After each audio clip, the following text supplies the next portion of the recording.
പ്രിയ പ്രേക്ഷകരെ, നമസ്കാരം. ഞാൻ നവ്യ അഖിലേഷ്. നവ്യം കർക്കിടകത്തിൻ്റെ മറ്റൊരു എപ്പിസോഡിലേക്ക് സ്വാഗതം. കർക്കിടക മാസത്തിൽ ദശരഥപുത്രന്മാരായ 4 പേരുടെ ക്ഷേത്രങ്ങൾ ഒരേ ദിവസം സന്ദർശിക്കുന്നതിനാണ് രാമായണ മാസത്തിലെ നാലമ്പല ദർശനം എന്ന് പറയുന്നത്. ഇതു വളരെ പുണ്യകരമായി കരുതപ്പെടുന്നു.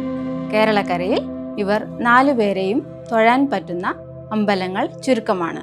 സംസ്ഥാനത്തെ തൃശ്ശൂർ, കോട്ടയം, കണ്ണൂർ, മലപ്പുറം എന്നീ ജില്ലകളിലാണ് പ്രധാനമായ നാലമ്പല ദർശന സൗകര്യമുള്ളത്. തൃശ്ശൂരിലെ നാലമ്പലത്തിൻ്റെ ഐതിഹ്യം ഇതാണ്. ദ്വാരകയിൽ വസുദേവരും ദേവകിയും പൂജിച്ചിരുന്ന ബാലവിഷ്ണു വിഗ്രഹവും ശ്രീകൃഷ്ണനും രുക്മിണി ദേവിയും ദർശിച്ചു പോന്ന നാലമ്പല വിഗ്രഹങ്ങളും ശ്രീകൃഷ്ണന്റെ സ്വർഗാരോഹണ ശേഷം പ്രളയം വന്നപ്പോൾ കടലിൽ വീണുകിടന്നു. കലിയുഗാരംഭത്തിൽ ബാലവിഷ്ണു വിഗ്രഹം ദേവഗുരുവും വായുദേവനും കൂടി കടലിൽ നിന്നും വിഗ്രഹം കണ്ടെടുത്തു. ഗുരുവായൂരിൽ പ്രതിഷ്ഠ നടത്തുകയും ഗുരുവായൂരപ്പനായി ആചരിച്ചു പോരുകയും ചെയ്യുന്നു. തൃശ്ശൂർ ജില്ലയിൽ കൊടുങ്ങല്ലൂർ ഗുരുവായൂർ പാതയിൽ നാട്ടിക ഗ്രാമത്തിൽ ശ്രീപ്രിയ നദി എന്നറിയപ്പെടുന്ന തൃപ്രയാർ പുഴയുടെ തീരത്താണ് മറ്റൊരു പ്രതിഷ്ഠയുള്ളത്. ഇന്നു തൃപ്രയാർ ശ്രീരാമസ്വാമി ക്ഷേത്രമെന്ന് അറിയപ്പെടുന്നു. തൃശ്ശൂർ കൊടുങ്ങല്ലൂർ പാതയിൽ ഇരിങ്ങാലക്കുടയിലാണ് ഭരത ക്ഷേത്രമുള്ളത്. ഇതു കൂടൽമാണിക്യ ക്ഷേത്രമെന്ന് അറിയപ്പെടുന്നു. എറണാകുളം ജില്ലയിൽ ആലുവ മാള റൂട്ടിൽ മൂഴിക്കുളത്താണ് മറ്റൊന്നുള്ളത്. ഇന്നു തിരുമൂഴിക്കുളം ലക്ഷ്മണ ക്ഷേത്രമെന്ന് അറിയപ്പെടുന്നു.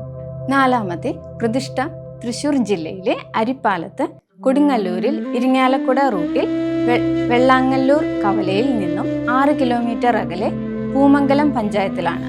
ഇന്ന് പായമ്മൽ ശത്രുഘ്ന ക്ഷേത്രം എന്നും അറിയപ്പെടുന്നു. ഇവയാണ് പിൽക്കാലത്ത് നാലമ്പലങ്ങളായി അറിയപ്പെടുന്ന പ്രമുഖ ക്ഷേത്രങ്ങൾ. ഒരേ ദിവസം വേണം നാലമ്പല ദർശനം നടത്താനെന്നാണ് വിധി.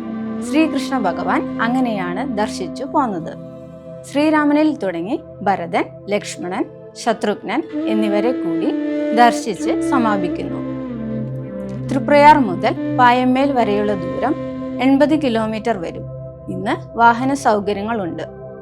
എല്ലാ സമയത്തും നാലമ്പല ദർശനം പുണ്യമാണെങ്കിലും ദക്ഷിണായനവും രാമന്റെ അയനവുമായ രാമായണ മാസത്തിൽ നാലമ്പല ദർശനം നടത്തുന്നതാണ് പുണ്യപ്രദം. ആദ്യം ഋതുക്കളെ ധ്യാനിച്ച ശേഷം ഹനുമാൻ ദർശനവും നടത്തിയ ശേഷമേ നാലമ്പല ദർശനം ആരംഭിക്കാവൂ. ഈ ക്ഷേത്രങ്ങളെ കുറിച്ചുള്ള ഒട്ടനവധി ഐതിഹ്യങ്ങളും കഥകളും നാട്ടിൽ പ്രചാരത്തിലുണ്ട്. ഇവയുടെ വിശേഷങ്ങളുമായി നാളെ വീണ്ടും കണ്ടുമുട്ടാം. നിങ്ങളുടെ വിലയേറിയ അഭിപ്രായങ്ങളും നിർദ്ദേശങ്ങളും താഴെ കമന്റ് ബോക്സിൽ രേഖപ്പെടുത്തുക. നന്ദി, നമസ്കാരം.